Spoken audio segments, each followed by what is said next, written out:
Hello friends, कैसे हैं आप सभी। उम्मीद है आप सभी अच्छे होंगे।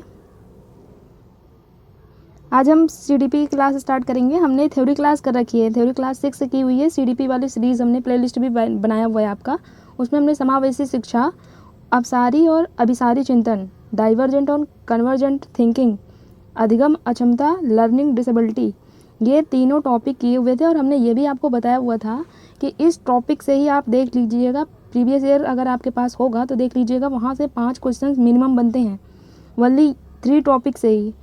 तो हमने सारे पीवाईक्यू लिए हैं जो 2011 से ही आपके सीटेट के एग्ज़ाम हो रहे हैं। 2011 से 2023 तक के जितने भी क्वेश्चंस आपके आए हुए हैं वनली 3 टॉपिक से ही, ठीक है।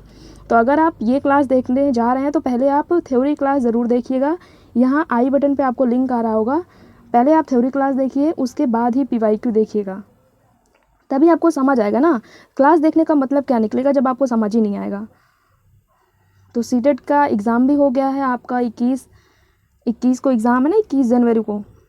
तो बेहतर तरीके से आप तैयारी करिए। पहले वो थ्योरी क्लास देखिए, उसके बाद पीवाईक्यू लगाइए। देखिए बेहतरीन तैयारी ऐसे ही होगी, पहले आप थ्योरी क्लास लगाइए, उसके बाद प्रीवियस ईयर क्वेश्चन लगाइए जो पूछे गए हैं आपके। ठीक, तो हम स्टार्ट करते हैं अपनी क्लास। पहला क्वेश्चन है जो हमारा जून 2011 में बना, कह रहा है, देखिए क्वेश्चन क्या है, डिसलेक्सिया किससे संबंधित है। देखिए जब आप थ्योरी क्लास नहीं देखेंगे तो आपको कैसे पता रहेगा। जब आप थ्योरी क्लास देखे रहेंगे तो जब तक हम क्वेश्चंस पढ़ेंगे तब तक आप आंसर भी कर लेंगे। इससे पता होगा कि आपके क्वेश्चंस कितने ठीक हुए, ठीक है। क्लास थोड़ी लंबी रहेगी क्योंकि इस टॉपिक से, क्योंकि एक एक सेट में 5-5 क्वेश्चंस पूछे गए हैं, तो ऑब्वियस की क्लास तो लंबी होगी ना। तो देखिए पहला क्वेश्चन हमारा है, डिसलेक्सिया किससे संबंधित है। डिसलेक्सिया हमने बताया हुआ था आपका, पढ़ने से, पठन विकार है ये, इसमें कुछ नहीं समझाना। हमने वहाँ आपको बताया हुआ था कि डिसलेक्सिया आपका ये पठन विकार है, ये पढ़ने से संबंधित है। बाकी ये मानसिक विकार नहीं है, ये गणितीय विकार जो है आपका, गणितीय विकार ये आपका डिसकैलकुलिया से होता है। व्यवहार संबंधी विकार ये भी नहीं है। तीसरा ऑप्शन आपका राइट आंसर है। क्वेश्चन नंबर 2 देखेंगे, ये भी जून 2011 में बना। देखिए 2011 में भी अभी आपको पता चल जाएगा कि कितने क्वेश्चंस बने हैं। दूसरा क्वेश्चन आपका है, विशेष आवश्यकता वाले बच्चों को शिक्षा उपलब्ध कराई जानी चाहिए। ऑप्शंस दे रखे हैं आपको, अन्य सामान्य बच्चों के साथ, विशेष विद्यालयों में विशेष बच्चों के लिए विकसित पद्धतियों द्वारा, विशेष विद्यालयों में विशेष शिक्षकों के द्वारा। देखिए जो विशेष आवश्यकता वाले बालक हैं उनको हम सामान्य जैसे सारे बच्चे हैं उन्हीं के साथ तो अपनी टीचिंग कराएंगे ना। ऐसा थोड़ी ना है कि जो विशेष आवश्यकता वाले बालक हैं उनको हम अलग कर देंगे। समावेशी शिक्षा का मतलब ही कि क्या होता है कि हर टाइप के बच्चों को हमको इंक्लूड करना है ना। समावेशी शिक्षा, समावेश, इसमें हर टाइप के बच्चे को हमको समावेशन करना है, ठीक, इंक्लूड करना है, चाहे बच्चा जिस कैटेगरी का हो। ऐसा नहीं कि कोई प्रतिभाशाली जो गिफ्टेड बच्चा है और जो बच्चा जो है वंचित वर्ग से आया हुआ है, हर बच्चे को हम एक ही क्लास में इंक्लूड करेंगे, ठीक है। तो सामान्य बच्चों के साथ शिक्षा हम उपलब्ध कराएंगे। तो पहला ऑप्शन सी आपका राइट आंसर होगा। दूसरा कह रहा है कि विशेष विद्यालयों में विशेष बच्चों के लिए विकसित पद्धतियों द्वारा, तो ऐसा भी नहीं होगा, दूसरा भी गलत होगा। विशेष विद्यालयों में कोई विशेष विद्यालय में नहीं जाने को कहेंगे हम, विशेष विद्यालयों में विशेष शिक्षकों के द्वारा, ये भी नहीं होगा। पहला ऑप्शन सी आपका राइट आंसर होगा। क्वेश्चन नंबर 3 देखेंगे, ये आपका जून 2011 में ये भी बना है। देखिए कह रहा है प्रतिभाशाली होने का संकेत नहीं है। जो प्रतिभाशाली जो गिफ्टेड बच्चे होते हैं होने का संकेत कौन सा नहीं है, कौन प्रतिभाशाली नहीं होता है, यही हमको बताना है। देखिए नहीं वर्ड आप ध्यान दीजिएगा, ठीक, नहीं तो आपसे 1 नंबर आपके प्यारे से ऐसे ही चले जाते हैं। नहीं वर्ड जरूर ध्यान दीजिएगा, ठीक है। देखिए ऑप्शन क्या है, सृजनात्मक विचार, बिल्कुल जो गिफ्टेड होगा उसमें तो सृजनात्मक विचार तो होगा ही, नया नए विचार सोचने की क्षमता तो होगी ना। दूसरा कह रहा है दूसरों के साथ झगड़ना, जो गिफ्टेड बच्चे होते हैं दूसरों के साथ झगड़ते नहीं है, ये क्वालिटी नहीं है प्रतिभाशाली बच्चों की। तो हमसे पूछा था कौन नहीं है, तो ये नहीं, दूसरा ही नहीं होगा, तो दूसरा ऑप्शन सी आपका राइट आंसर होगा। तीसरा कह रहा है अभिव्यक्ति में नवीनता, बिल्कुल होगा, और जिज्ञासा भी होगी, इनको नई नई चीज़ सोचने के लिए जिज्ञासु भी होंगे ना जो गिफ्टेड होते हैं आपके। तो दूसरा ऑप्शन ही आपका गलत है क्योंकि पूछा ही गलत है। जो प्रतिभाशाली में क्वालिटी नहीं होती तो दूसरा ही नहीं होता, ठीक, दूसरा ऑप्शन आपका राइट आंसर होगा। क्वेश्चन नंबर 4 देखेंगे, जो आपका ये भी जून 2011 में बना है। कह रहा है एक शिक्षक को अपने विद्यार्थियों की क्षमताओं को समझने का प्रयास करना चाहिए। निम्नलिखित में से कौन सा क्षेत्र इस उद्देश्य के साथ संबद्ध है। कह रहा है शिक्षक को, जो शिक्षक होते हैं टीचर, वो अपने विद्यार्थियों की क्षमताओं को समझने का प्रयास करना चाहिए। बिल्कुल, जब तक हम उनकी क्षमताओं को समझेंगे नहीं, जब हम जानेंगे नहीं कि बच्चे को कहाँ प्रॉब्लम हो रही है, उनके नीड के अकॉर्डिंग तो हम पढ़ाएंगे ना।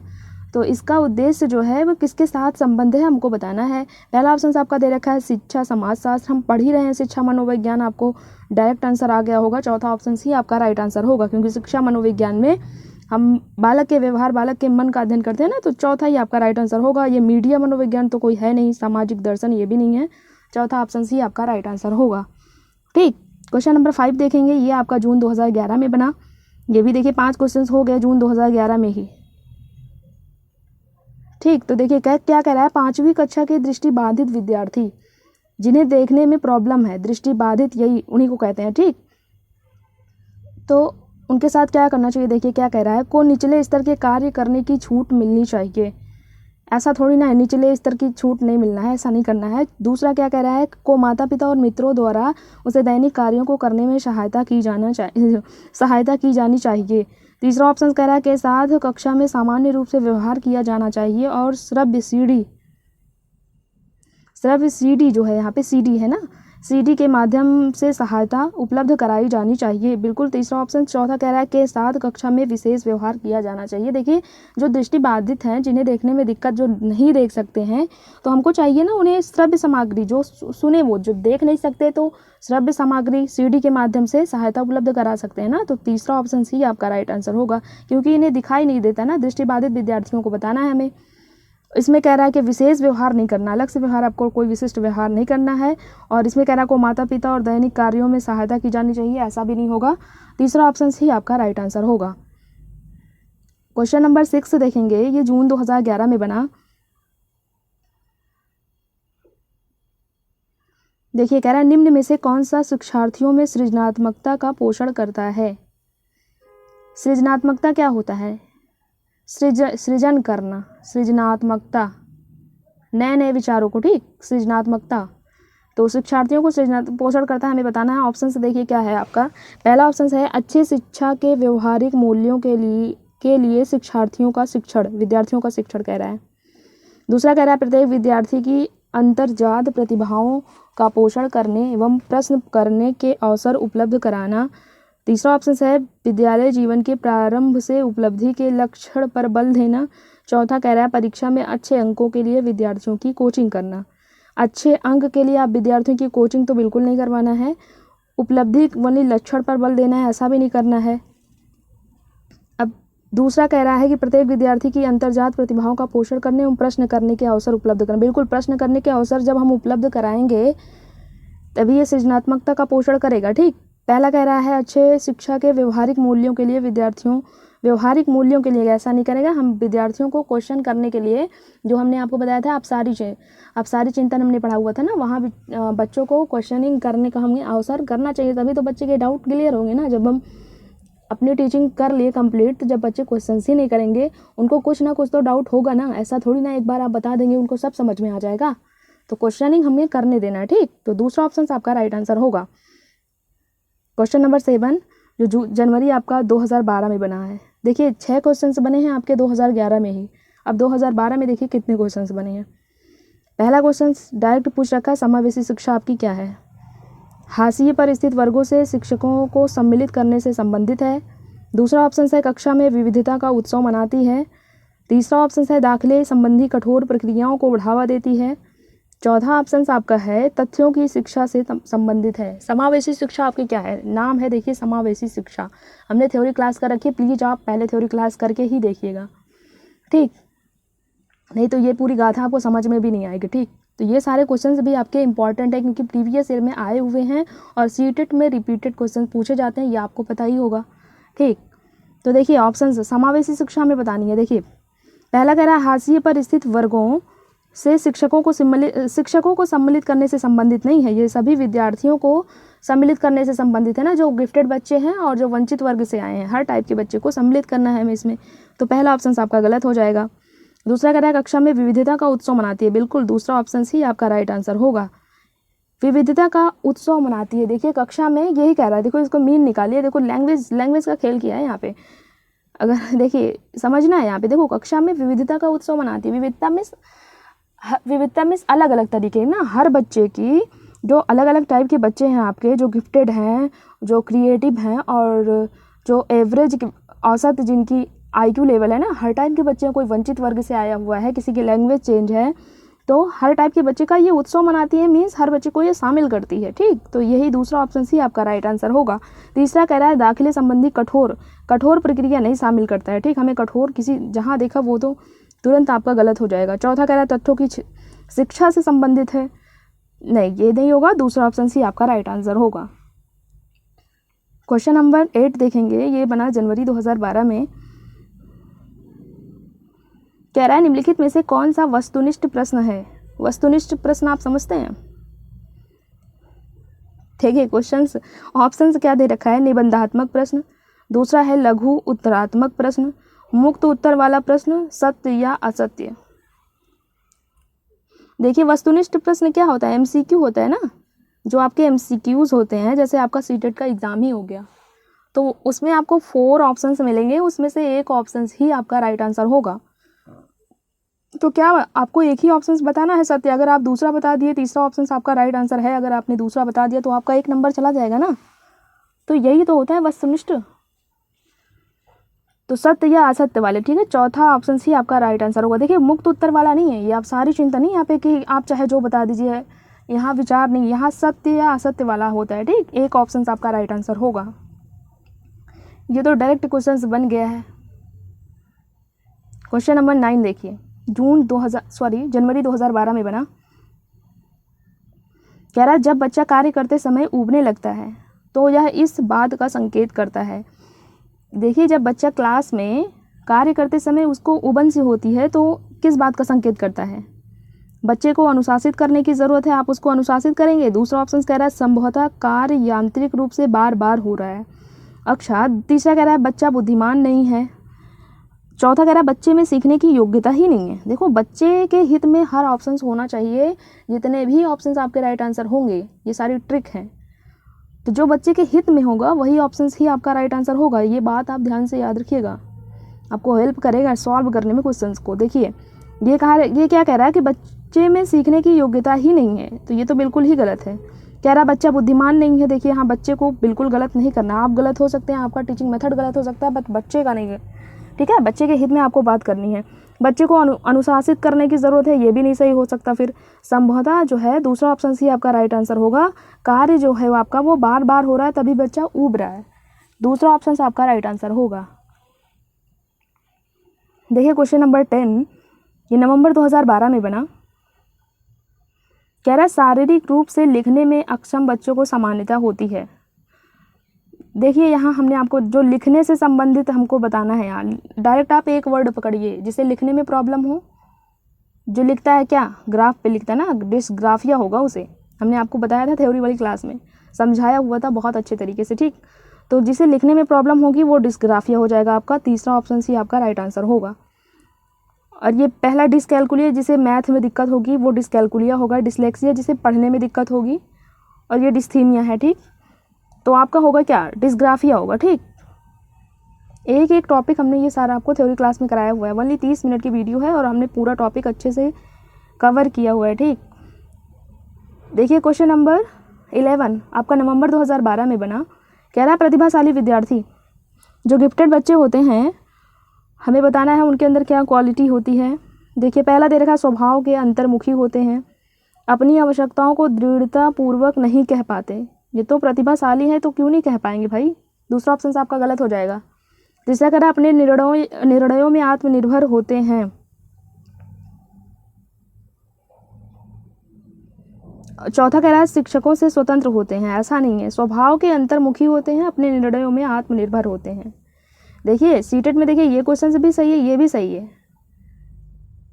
तो यहाँ क्या कह रहा है कि स्वभाव के अंतर्मुखी होते हैं, ऐसा नहीं है, अपने निर्णयों में आत्मनिर्भर होते हैं, तीसरा ऑप्शन ही आपका राइट आंसर होगा। देखिए सीटेट का पेपर है, आपने देखा होगा, अगर क्वेश्चंस को सॉल्व किया होगा तो आपको ऐसे 2 ऑप्शन मिल जाते होंगे कि दोनों सही लगते होंगे, बट उसमें से जो सबसे अच्छा बेहतर होगा, बच्चों के हित में होगा जो ऑप्शन, वही ऑप्शन आपका राइट आंसर होगा। तो क्वेश्चन नंबर 3 यहाँ राइट आंसर होगा। क्वेश्चन नंबर 12 देखेंगे जो नवंबर 2012 में बना। कह रहा है एक बच्चा जो ग्रस्त है वह सा को वाज न्यूक्लियर और अनक्लियर में अंतर नहीं कर पाता। देखिए बच्चा जो है सा को जो है या से डब्ल्यू सा को वो वाज पढ़ता है, देखता है, अंतर नहीं कर पाता है। न्यूक्लियर लिखा है तो उसे अनक्लियर, इसमें अंतर नहीं कर पाता है। तो ये किस विकार से ये मतलब प्रॉब्लम है, इसको हमको ये बताना है। पहला ऑप्शन आपका दे रखा है शब्द जम्बलिंग विकार। देखिए ये पढ़ नहीं पा रहा है, न्यूक्लियर को अनक्लियर कर रहा है, तो ये तो डिसलेक्सिया में जाएगा। हमने अब बताया हुआ था आपको, पढ़ने लिखने में जैसे प्रॉब्लम अगर साथ में भी पूछता है तो आप डिसलेक्सिया लगा सकते हैं। ठीक, तो चौथा ऑप्शन ये डिसलेक्सिया होगा, ये सही हो जाएगा। ठीक, क्वेश्चन नंबर 13 देखेंगे, नवंबर 2012 में बना। कह रहा सीखने संबंधी निरोग्यताएं सामान्यतः, जो सीखने में प्रॉब्लम आती है सामान्यतः, पहला ऑप्शन देख रखा है। देखिए लड़कियों की तुलना में अधिकतम लड़कों में पाई जाती है। दूसरा, अधिकतम उन बच्चों में पाई जाती है जो शहरी क्षेत्र की अपेक्षा ग्रामीण क्षेत्र से संबंध रखते हैं। अच्छा, तीसरा कह रहा उन बच्चों में पाई जाती है विशेषता जिनके पैतृक अभिभावक इस प्रकार की समस्याओं से ग्रसित होते हैं, औसत से श्रेष्ठ बुद्धि वाले बच्चों में पाई जाती है। देखिए किसमें पाई जाती है सीखने संबंधी जो निरोग्यताएं होती हैं, अक्षमताएं होती हैं आपकी, ये हमें बताना है। देखिए पहले में, देखिए पहला कह रहा है कि लड़कियों की तुलना में अधिकतम लड़कों में पाई जाती है, ऐसा नहीं है। दूसरा कह रहा है अधिकतम उन बच्चों में पाई जाती है जो शहरी क्षेत्र, ऐसा भी नहीं है जो शहर में रहते हैं उसमें अक्षमता नहीं होती जो ग्रामीण में रहते हैं, ऐसा भी नहीं है ना। उन बच्चों में पाई जाती है विशेषता जिनके पैतृक अभिभावक इस प्रकार की समस्याओं से ग्रसित होते हैं, जिनके अभिभावक इस प्रकार की समस्या से ग्रसित हो सकते हैं। हो सकता है कि उन बच्चों में ये सारे जो निरोग्यताएं हैं वो आ जाएं। ठीक है, ऐसा नहीं है कि जो शहर में रह रहे हैं उनके नहीं होगी और जो गाँव में रह रहे हैं उनको हो जाएगी। ठीक, कह रहा है कि औसत से श्रेष्ठ बुद्धि वाले में पाई जाती है, ऐसा भी नहीं है। ठीक, तीसरा ऑप्शन आपका राइट आंसर होगा। क्वेश्चन नंबर 14 देखेंगे, ये नवंबर 2012 में बना। कह रहा विद्यालय में नियमित उपस्थिति के लिए वंचित बच्चों को प्रोत्साहित करने का निम्नलिखित में से कौन सा तरीका सर्वाधिक उपयुक्त होगा।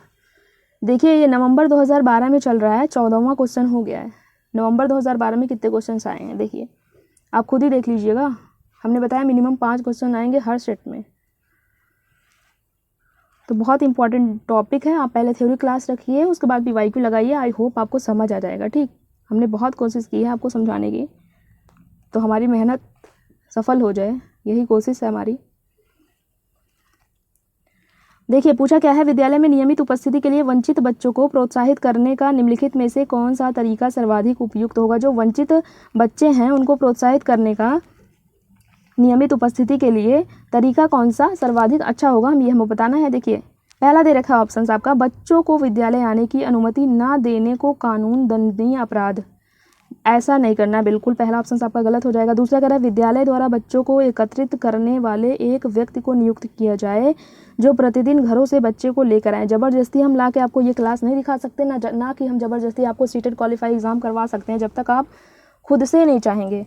हमने मोटिवेशन भी आपको पढ़ाया हुआ था कि आंतरिक अभिप्रेरणा जो होती है आपको, अगर आप अंदर से मोटिवेटेड हैं, आपको सीटेट क्वालिफाई करना है, 4 बार आपको एग्ज़ाम नहीं देना है, एक ही बार देना है, तो ढंग से पढ़ाई करिए, 2 घंटा 3 घंटा पढ़िए, बट मन से पढ़िए। ज़रूरी नहीं है कि आप 8 घंटा पढ़ के ही एग्ज़ाम क्वालिफाई कोई भी कर सकते हैं।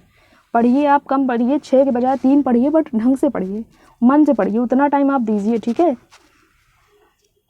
तो ज़बरदस्ती कुछ नहीं होगा, तो दूसरा ऑप्शन आपका गलत हो जाएगा। तीसरा कह रहा है कि बच्चों को आकर्षित करने के लिए प्रतिदिन 5 रुपये देकर आप क्लास लेंगे डेली, ऐसा भी नहीं कर सकते ना। चौथा क्या कह रहा है कि आवासीय विद्यालय खोजना।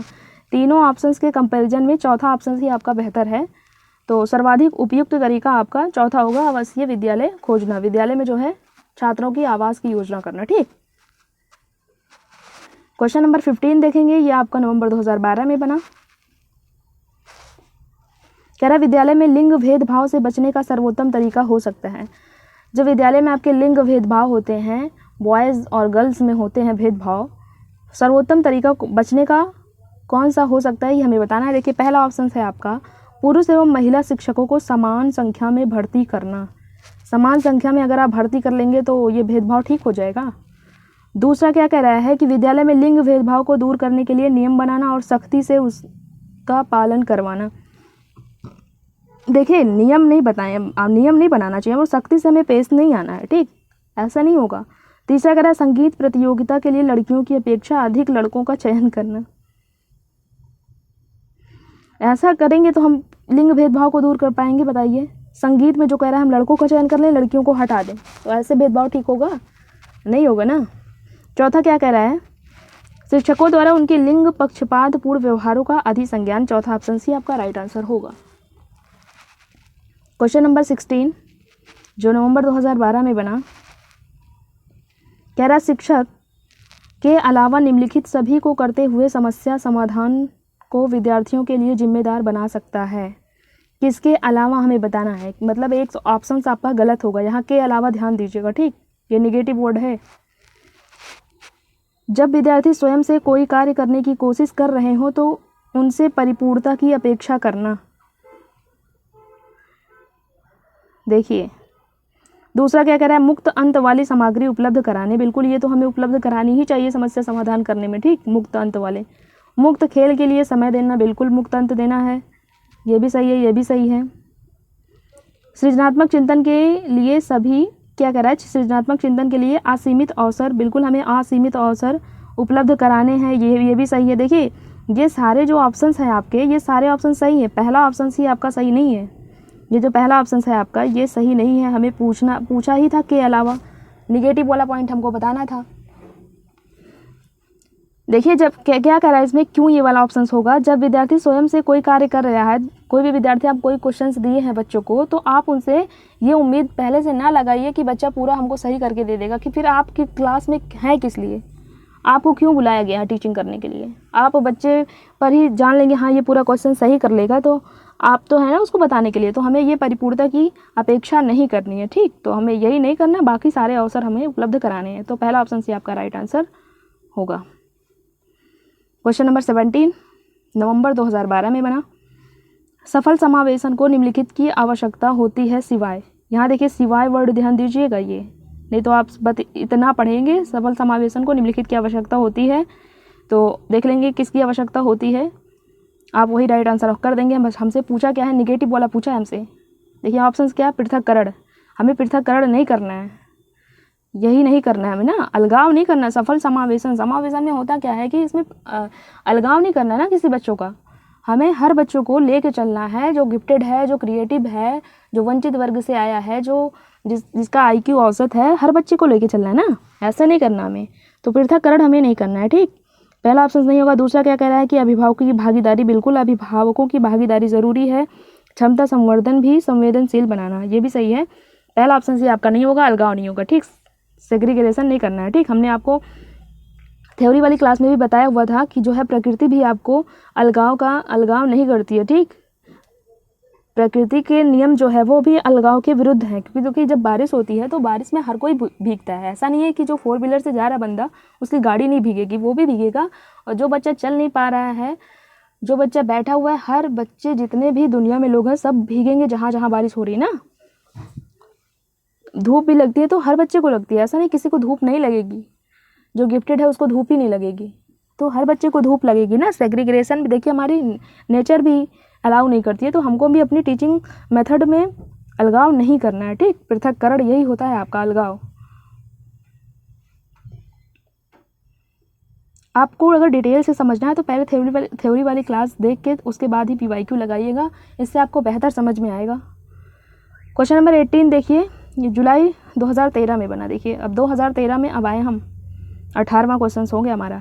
एक शिक्षिका की कक्षा में कुछ शारीरिक विकलांगता वाले बच्चे हैं, निम्नलिखित में से उसके लिए क्या कहना सबसे उचित होगा।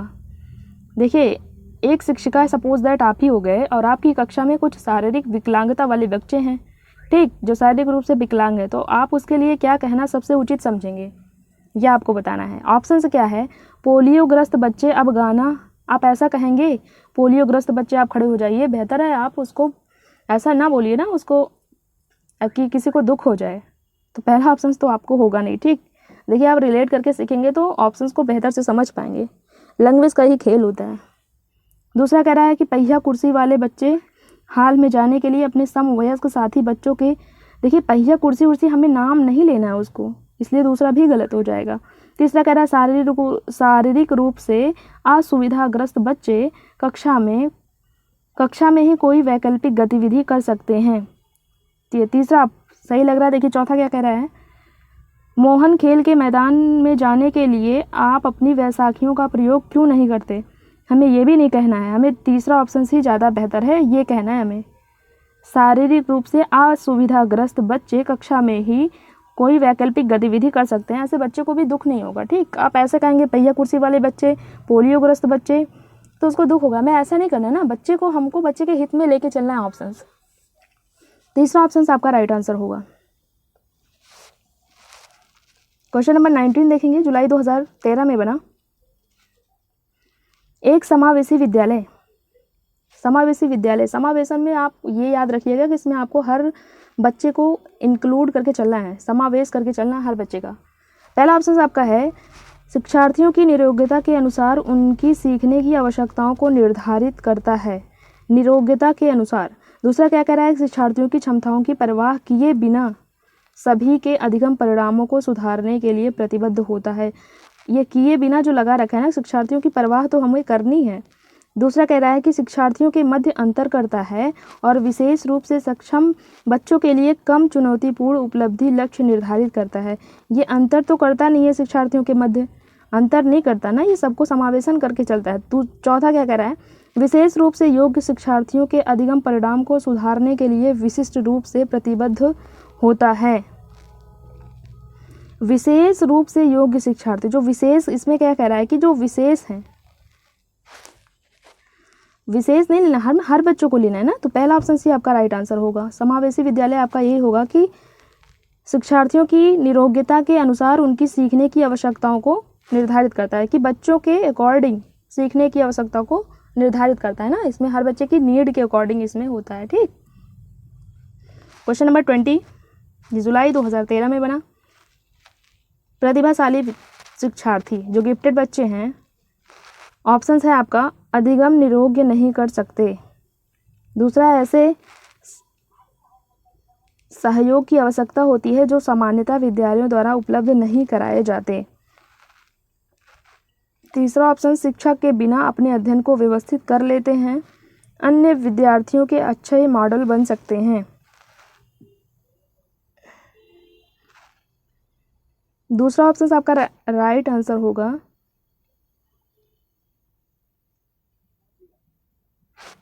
देखिए इसमें क्या कह रहा है कि प्रतिभाशाली विद्यार्थी को हमें बताना है। ये पहले में कुछ एरर दे रखा है, ऑप्शन सही नहीं दे रखा है, पहला ही सही होना चाहिए, क्योंकि इसमें दूसरा कह रहा है ऐसे सहयोग की आवश्यकता है जो सामान्यतः विद्यालयों में उपलब्ध नहीं कराई जाती। क्या प्रतिभाशाली बच्चे विद्यालय में पढ़ने नहीं आते? पढ़ने आते हैं ना,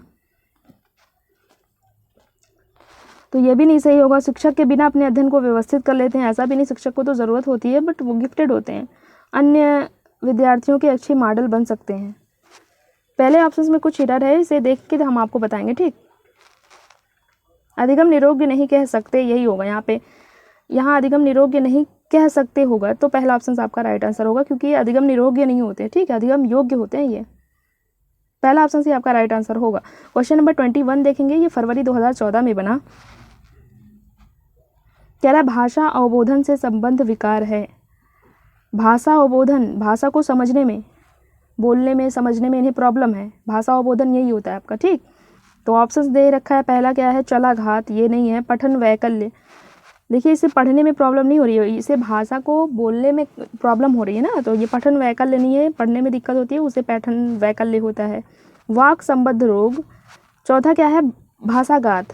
ठीक, चौथा ऑप्शन सी आपको राइट आंसर होगा। अफेजिया जिसे होता है उसे भाषा को कहने बोलने में प्रॉब्लम होती है। क्वेश्चन नंबर 22 देखेंगे, ये फरवरी 2014 में बना।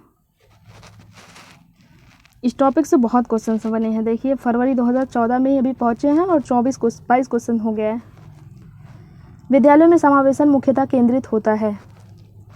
जो विद्यालय में समावेशन होता है वो किस पे केंद्रित होता है हमको बताना है। पहला ऑप्शन आपका दे रखा है कि विशिष्ट श्रेणी वाले बच्चों के लिए अति सूक्ष्म प्रावधानों के निर्माण पर, केवल नियोग्य छात्रों की आवश्यकताओं की पूर्ति करने पर, संपूर्ण कक्षा की कीमत पर नियोग्य बच्चों की आवश्यकताओं को पूरा करना और विद्यालयों में निरक्षर अभिभावकों की शैक्षिक आवश्यकताओं पर।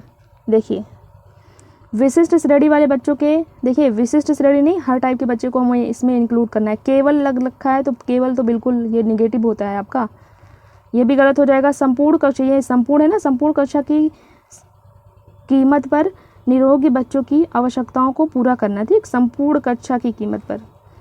तो तीसरा ऑप्शन से आपका राइट आंसर होगा। चौथा कह रहा है विद्यालय में निरक्षर अभिभावकों की शैक्षिक आवश्यकताओं पर शिक्षा, इसमें अभिभावक को नहीं बताना हमको, हमें बताना क्या है, समावेशन का मतलब ही होता है कि इसमें हर टाइप के बच्चों को आपको इंक्लूड करके चलना है, ठीक, किसी सेग्रीगेशन नहीं करना, आपको अलगाव नहीं करना, बस ये आप समझ लीजिएगा, ठीक। नेक्स्ट क्वेश्चन देखेंगे जो 23वां क्वेश्चन है आपका, ये फरवरी 2014 में बना। कह रहा है एक विद्यार्थी उच्च स्तरीय सृजनशील रंगमंचीय कलाकार बनना चाहता है, उसके लिए निम्नलिखित में से कौन सा उपाय सबसे कम प्रेरक होगा। एक ऑप्शन होगा जो सबसे कम प्रेरक होगा, आपको वही बताना है, ठीक। उच्च स्तरीय सृजनशील रंगमंचीय कलाकार बनना चाहता है। ऑप्शन है राज्य स्तरीय प्रतियोगिताओं को जीतने का प्रयास करना ताकि छात्रवृत्ति पाई जा सके। दूसरा क्या कह रहा है कि अपने रंगमंचीय कलाकार साथियों के साथ समानुभूतिपूर्ण, स्नेही तथा सहयोगी संबंध विकसित करना, उन रंगमंचीय कौशलों को अधिक समय देना जिसे वह प्रफुल्लित होते हैं। चौथा कह रहा है कि संसार के श्रेष्ठ रंगमंचीय कलाकारों को निष्पत्ति से संबद्ध साहित्य पढ़ने के लिए तथा उसे सीखने के लिए प्रयास के लिए कहना। यह भी नहीं होगा आपका, तीसरा भी नहीं होगा, दूसरा ऑप्शन से आपका राइट आंसर होगा, ठीक, सहयोगी संबंध विकसित करना, क्योंकि ये उच्च स्तरीय सृजनशील है ना, कलाकार बनना चाहता है। क्वेश्चन नंबर 24 देखेंगे, सितंबर 2014 में बना। शब्दों में अक्षरों के क्रम को पढ़ने में कठिनाई का अनुभव करना और अक्सर चाक्षुष स्मृति का हाथ से संबंधित है। आप एक वर्ड इसमें ध्यान दीजिए जिसे पढ़ने में कठिनाई हो रही है, तो जिसे पढ़ने में हमने बताया हुआ था आपको, डायरेक्ट आपको पढ़ने में हो रही है दिक्कत, तो आप डिसलेक्सिया पे चले आइए। तो आपका पहला ऑप्शन ही राइट आंसर होगा। डिसकैलकुलिया में आपको क्या गणित संबंधी जो कैलकुलस होती है उसको करने में प्रॉब्लम होती है। डिस्ग्राफिया में आपको लिखने से संबंधित, डिस्प्रैक्सिया में क्या होता है आपको, ये गति संबंधित होता है, ठीक। तो पहला ऑप्शन से आपका राइट आंसर होगा। क्वेश्चन नंबर 25 देखेंगे, सितंबर 2014 में बना। सभी के लिए विद्यालयों में सभी की शिक्षा निम्नलिखित में से किसके लिए प्रचार वाक्य हो सकता है। कह रहा सभी के लिए विद्यालयों में सभी की शिक्षा सम्मिलित, कह रहा विद्यालय में सभी के लिए शिक्षा, तो विद्यालय में सभी के लिए शिक्षा, हर बच्चे के लिए शिक्षा, हर टाइप के बच्चे को इंक्लूड करना क्या कहलाता है। ऑप्शंस देखिए 4 दे रखा है आपका, संशक्तिशील शिक्षा, समावेशी शिक्षा, सहयोगात्मक शिक्षा, पृथक शिक्षा।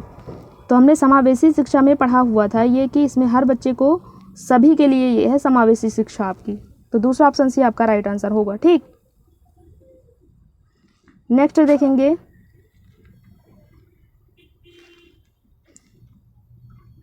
ट्वेंटी 26, ये आपका सितंबर 2014 में बना।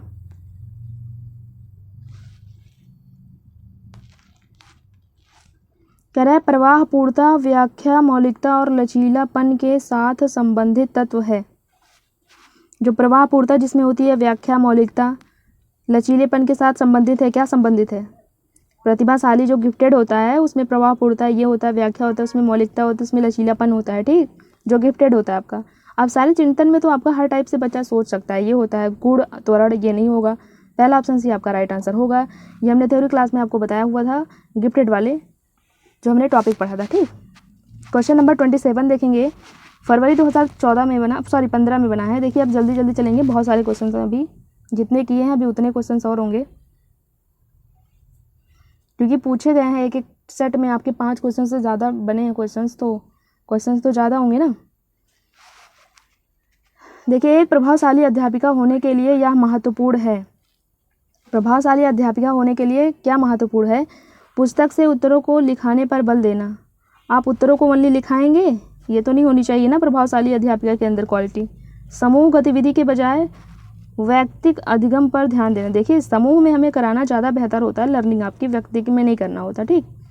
इसलिए दूसरा गलत होगा। विद्यार्थियों के द्वारा प्रश्न पूछने के कारण उत्पन्न व्यवधान की अनदेखी करना, नहीं, जो बच्चे क्वेश्चनिंग करते हैं हमें क्वेश्चनिंग करने देना चाहिए ना, नहीं तो उसका डाउट कैसे क्लियर होगा। आप कह रहे हैं उसको अनदेखा कर दीजिए, ऐसा तो नहीं, तो लर्निंग आपकी अच्छी नहीं होगी, बच्चे सीख नहीं पाएंगे। चौथा कह रहा है प्रत्येक बच्चे के संपर्क में रहना। चौथा ऑप्शन सी आपका राइट आंसर होगा, प्रत्येक बच्चे के संपर्क में रहेंगे हम, ये आपका पॉजिटिव है, बच्चे के हित में भी है ना। क्वेश्चन नंबर 28 फरवरी 2015 में बना, कह रहा है आउट ऑफ द बॉक्स चिंतन किससे संबंधित है। देखिए ये out of the box, out of the box ये हमने आपको बताया हुआ था किस में, ये चिंतन किससे संबंधित है। ये देखिए फिगर को देख के आपको याद आ रहा होगा अगर आपने थ्योरी क्लास देखी होगी तो। आउट ऑफ द बॉक्स किस में जा रहा है आपका, ये आपका आप सारी चिंतन है ना इसमें, ये आप सारी चिंतन है, ये किससे संबंधित है हमें बताना था। तो ये जो है अनुकूल चिंतन नहीं है, स्मृति आधारित नहीं है, अभिसारी चिंतन में। अभिसारी चिंतन में एक क्वेश्चन का आपका एक आंसर, जैसे आपका एमसीक्यू हो गया।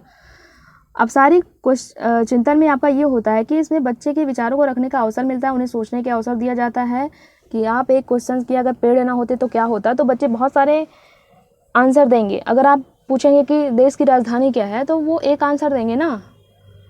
तो अपसारी क्या होता है, अपसारी में बच्चे के विचारों को रखने का अवसर भी मिलता है, बच्चे सोचते भी हैं, ये आउट ऑफ द बॉक्स होता है, इसे आउट ऑफ द बॉक्स भी कहते हैं। ठीक, देखिए यहाँ नेम चेंज कर दिया है, हिंदी में 3-4 नाम होते हैं तो आपको नाम पता होना चाहिए। ठीक, तीसरा ऑप्शन सी आपका राइट आंसर होगा। क्वेश्चन नंबर 29 देखेंगे, ये फरवरी 2015 में बना, कह रहा शिक्षण के अध्यापकों के द्वारा विद्यार्थियों का आकलन इस अंतर्दृष्टि को विकसित करने के लिए किया जा सकता है। कह रहा शिक्षण के अध्यापकों के द्वारा विद्यार्थियों का आकलन इस अंतर्दृष्टि को विकसित करने के लिए किया जा सकता है। पहला ऑप्शन दे रखा है आपका उन विद्यार्थियों की पहचान करना जिन्हें उच्चतर कक्षा में प्रोन्नत करना है। आप उन विद्यार्थियों को ओनली पहचान करेंगे जिन्हें उच्चतर कक्षा में प्रोन्नत करना है। हमें हर बच्चे को लेकर चलना है ना, समावेशी शिक्षा ही यही होती है। और आप कह रहे हैं कि ओनली उन बच्चों को पहचान करेंगे जो उच्चतर मीन्स जो प्रतिभाशाली है, उन्हीं की पहचान हमको नहीं करना है, इसलिए पहला ऑप्शन आपका गलत हो जाएगा। दूसरा क्या कह रहा है, उन विद्यार्थियों को प्रोन्नत ना करना जो विद्यालय के स्तर के अनुकूल नहीं है, ये भी गलत है। आप ऐसे भी जा सकते हैं, ये ऑप्शन कोई भी विद्यार्थियों के हित में नहीं है। ठीक, निगेटिव जा रहा है ये सारा। तीसरा कह रहा है शिक्षार्थियों की आवश्यकता के अनुसार शिक्षण उपागम में परिवर्तन करना। चौथा कह रहा है कि कक्षा में प्रतिभाशाली तथा कमजोर विद्यार्थियों के समूह बनाना। देखिए हमें सेग्रीगेशन करना ही नहीं है, प्रतिभाशाली का अलग ग्रुप बना देंगे और कमजोर छात्र का अलग कर देंगे, हमें दोनों बच्चों को साथ में लेकर चलना है ना। तो तीसरा ऑप्शन सी आपका राइट आंसर होगा, क्योंकि इसमें क्या कह रहा है कि शिक्षार्थियों की आवश्यकता के अनुसार हम अपनी शिक्षण, जो हमारा शिक्षण मेथड है, टीचिंग मेथड है, उसमें हम परिवर्तन करेंगे विद्यार्थियों की नीड के अनुसार। ठीक, यही आपकी समावेशी शिक्षा भी होती है। तो तीसरा ऑप्शन आपका राइट आंसर होगा, बाकी सारे ऑप्शन आपके गलत होंगे। क्वेश्चन नंबर 30 देखेंगे। देखिए आपको समझना है अगर तभी आप देखिएगा, वनली ऐसे नहीं देखिएगा। वैसे आपको अगर आप PYQ पेपर भी खरीद लेंगे वहाँ आपको पूरे प्रीवियस ईयर क्वेश्चंस मिल जाएंगे। यहाँ हमने आपको एक एक क्वेश्चन एलिमिनेट करके बताते हैं कि कैसे क्या गलत हो रहा है। ठीक, देखिए क्वेश्चन नंबर 30 जो फरवरी 2015 में बना, कह रहा है वंचित समूहों के विद्यार्थियों को सामान्य विद्यार्थियों के साथ साथ पढ़ाना चाहिए। बिल्कुल सही बात है। ये किस में जा रहा है आपका, समावेशी शिक्षा में जा रहा है, क्योंकि जो हमने बताया हुआ था कि जो वंचित वर्ग से आपके आते हैं, वंचित समूहों के जो विद्यार्थी हैं और जो गिफ्टेड बच्चे हैं, हर बच्चों को जो है विद्यार्थियों के साथ साथ पढ़ाना चाहिए। पहला ऑप्शन क्या दे रखा है आपका, समावेशी शिक्षा, विशेष शिक्षा, एकीकृत शिक्षा, अपवर्जक शिक्षा। तो समावेशी शिक्षा में हर बच्चे को हम लेके सकते हैं ना, पहला ऑप्शन सी आपका राइट आंसर होगा। देखिए बहुत ये सारे क्वेश्चंस आप रिपीट हो रहे होंगे, आपने पहले भी ये क्वेश्चंस कर रखे हैं। क्वेश्चन नंबर 31 देखेंगे, ये फरवरी 2015 में बना, कह रहा है विकृत लिखावट से संबंधित लिखने की योग्यता में कमी किसका एक लक्षण है। आपको अगर लैंग्वेज नहीं समझ आ रही है तो पूरा क्वेश्चन आपको नहीं समझ आ रहा है तो कोई दिक्कत नहीं, आप तब भी आंसर तक जा सकते हैं। आप हमने बताया ओनली लिखने से चले जाइए, इसे लिखने में क्या हो रही है, कमी हो रही है। तो जिससे लिखने में कमी होती है उसे क्या होता है, डिस्ग्राफिया होता है। तो डिस्ग्राफिया पहला ऑप्शन आपका राइट आंसर हो जाएगा। दूसरा डिस्प्रैक्सिया नहीं होगा, इसे डिस्कैलकुलिया कैलकुलस से होता है। और ये क्या है, डिसलेक्सिया भी नहीं होगा। ठीक, डिस्ग्राफिया होगा क्योंकि इसे लिखने में प्रॉब्लम आ रही है। ठीक, क्वेश्चन नंबर 32 देखेंगे, ये फरवरी 2015 में बना, कह रहा है इनमें से कौन सी विशेषता प्रतिभाशाली बच्चों की नहीं है। जो गिफ्टेड बच्चों की विशेषता नहीं है वो हमें बतानी है। ठीक, जो गिफ्टेड है, देखिए पहला ऑप्शन है उच्च आत्म क्षमता, बिल्कुल ये है। निम्न औसतीय मानसिक प्रक्रियाएं, ये गिफ्टेड में नहीं होती है, निम्न नहीं होता गिफ्टेड में। ये तो जब गिफ्टेड है तो इसे निम्न औसतीय मानसिक प्रक्रिया क्यों होगी? ये तो कौन सी नहीं है हमें ये बताना था, तो दूसरा ही नहीं होगा। बाकी सारे गुण जो है, विशेषता हो जो है वो प्रतिभाशाली बच्चों के अंदर होगी। ये उच्च आत्म क्षमता भी होगी प्रतिभाशाली बच्चों में। अंतर्दृष्टि पूर्वक समस्याओं का समाधान करना, ये भी होगा। उच्च स्तर श्रेणी की मानसिक प्रक्रियाएं, ये भी होगी ना, क्योंकि ये प्रतिभाशाली बच्चा है तो इसके अंदर उच्च स्तरीय श्रेणी की मानसिक प्रक्रिया होगी। क्वेश्चन नंबर 33 देखेंगे, ये बना फरवरी 2015 में। कह रहा है निम्नलिखित में से कौन सा सृजनात्मकता से संबंधित है? क्रिएटिविटी से कौन संबंधित है, हमें ये बताना है। तो जो क्रिएटिव होता है उसके अंदर तो अपसारी चिंतन होगा ही।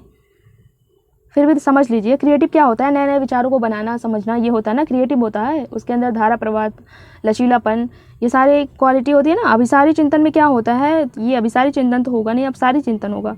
सामवेगिक चिंतन, अहमवादी चिंतन, ये दोनों चिंतन तो हमने पढ़े ही नहीं है। इन्हीं दोनों में से आपको बताना था, तो अपसारी चिंतन होगा।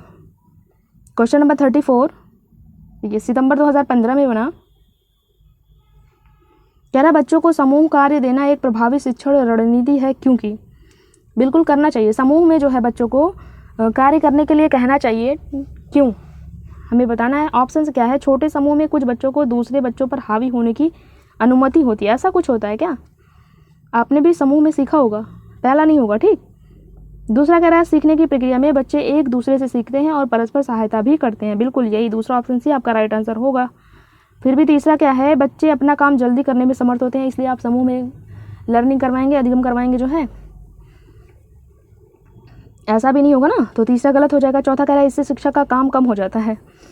आप ऐसा करेंगे टीचिंग में, क्या आपको काम कम करना पड़ेगा और आप ग्रुप में कह देंगे, क्वेश्चंस दे देंगे और सारे बच्चों को कहेंगे एक ग्रुप बना लो, सब आपस में टिप टाप के किनारे कर दो, हैं। तो ये सारे ऑप्शन आपके गलत हो जाएंगे, ठीक। चौथा भी गलत, तीसरा भी गलत, दूसरा ऑप्शन सी आपका राइट आंसर होगा। सीखने की प्रक्रिया में क्योंकि बच्चों जिसको नहीं आता वो एक दूसरे से परस्पर अंतःक्रिया करके सीखते हैं, ठीक, इसलिए हम ग्रुप बनाते हैं, समूह बनाते हैं, ठीक। क्वेश्चन नंबर 35 देखेंगे, ये सितंबर 2015 में बना। कह रहा है एक औसत बुद्धि वाला बुद्धि यदि भाषा को पढ़ने एवं समझने में कठिनाई प्रदर्शित करता है तो यह संकेत देता है कि बच्चा का लक्षण प्रदर्शित कर रहा है। क्या कह रहा है इसमें, औसत बुद्धि वाला बच्चा जो है इसे भाषा को पढ़ने एवं समझने में, भाषा को पढ़ने में और समझने में से कठिनाई हो रही है, पढ़ने में से प्रॉब्लम हो रही है। तो पढ़ने में प्रॉब्लम हो रही है, कहाँ जाएगा, डिस्लेक्सिया में ही तो जाएगा। बाकी आपका डिस्ग्राफिया तो हमने बताया ये लेखन संबंधी, इसके पहले भी अभी क्वेश्चन आया। और डिसकैलकुलिया जिसे गणित में प्रॉब्लम होगी, गणन संबंधी विकार होगा, वो आपका जाएगा इसमें।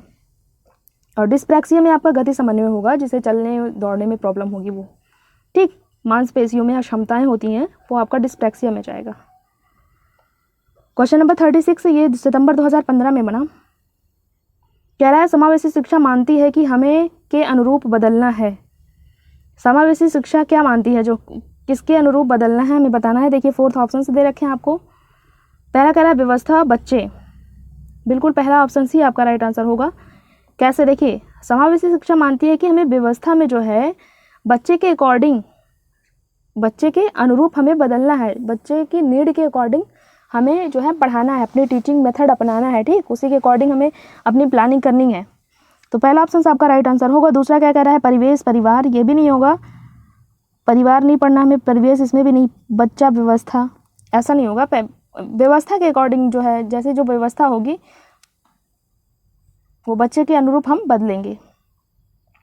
क्वेश्चन नंबर 37 फरवरी 2016 में बना। कह रहा है अपने चिंतन में अवधारणात्मक परिवर्तन लाने हेतु शिक्षार्थियों को सक्षम बनाने के लिए एक शिक्षक को, कह रहा चिंतन में अवधारणात्मक परिवर्तन लाने के लिए शिक्षार्थियों को सक्षम बनाने के लिए शिक्षक को क्या करना चाहिए। पहला ऑप्शन है उन बच्चों को पुरस्कार देना चाहिए जिन्होंने अपने चिंतन में परिवर्तन किया है, ऐसा करेंगे आप। दूसरा कह रहा है बच्चों को स्वयं चिंतन करने के लिए हतोत्साहित, बच्चों को चिंतन करने, चिंतन मतलब सोच होता है, तो बच्चों को सोचने के लिए हतोत्साहित नहीं करना, आपको प्रोत्साहित करना है। 2 वर्ड होते हैं, ये आप ध्यान रखिएगा, ठीक है। हतोत्साहित आपका निगेटिव होता है, मना नहीं करना, आपको प्रोत्साहित करना है, ठीक। तो इसलिए दूसरा भी आपको गलत होगा। तीसरा क्या कह रहा है व्याख्यान के रूप में व्याख्या प्रस्तुत करनी चाहिए, स्पष्ट और आश्वस्त करने वाली व्याख्या देनी चाहिए तथा शिक्षार्थियों के साथ चर्चा करनी चाहिए। बिल्कुल शिक्षार्थियों के साथ चर्चा करेंगे आप उनके साथ, तभी वो समझ पाएंगे। ओनली व्याख्यान से टीचिंग अच्छी नहीं होती आपकी, ठीक। तो चौथा ऑप्शन आपका राइट आंसर होगा। क्वेश्चन नंबर 38 फरवरी 2016 में बना। क्या है? प्राथमिक विद्यालय के कक्षा कक्ष के संदर्भ में सक्रिय बद्धता का क्या अर्थ है? प्राथमिक विद्यालय के कक्षा कक्ष में सक्रिय बद्धता क्या है? सक्रिय बद्धता, इसमें बच्चा सक्रिय रहेगा। देखिए पहला ऑप्शन क्या है? याद करना, प्रत्यय स्मरण करना, बिल्कुल नेगेटिव है। याद करना, रट्टा नहीं मारना आपको। दूसरा कह रहा है शिक्षक का अनुकरण और नकल करना, नकल करने से आप बच्चा आगे जाएगा, इसलिए दूसरा गलत हो जाएगा। जांच पड़ताल, प्रश्न पूछना और वाद विवाद, डिबेट करना, बिल्कुल तीसरा ऑप्शन आपका राइट आंसर होगा। इसमें बच्चा सक्रिय होगा। सक्रिय बद्धता यही होता है कि इसमें जांच करना, प्रश्न पूछना, वाद विवाद करना, शिक्षक द्वारा दिए गए उत्तरों की नकल करना। नकल नहीं करना आपको। नकल करने से कभी उन्नति हो सकती है क्या?